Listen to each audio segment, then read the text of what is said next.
If you are wondering how you can save and download Instagram messages but not sure how, then this video is for you. Today in this video, we'll be guiding you on how you can save and download your Instagram messages.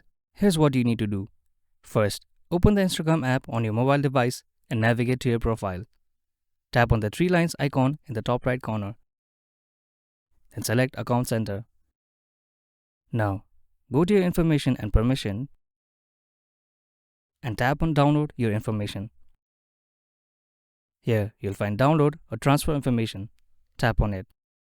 Under How much information do you want section, tap Some of your information. After that, from the list, scroll down and choose Messages. And tap Next.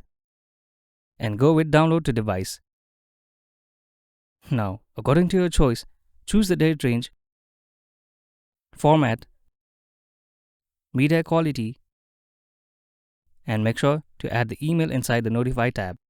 And finally, tap Create Files. And that's it. This will generate and save your Instagram messages on your device.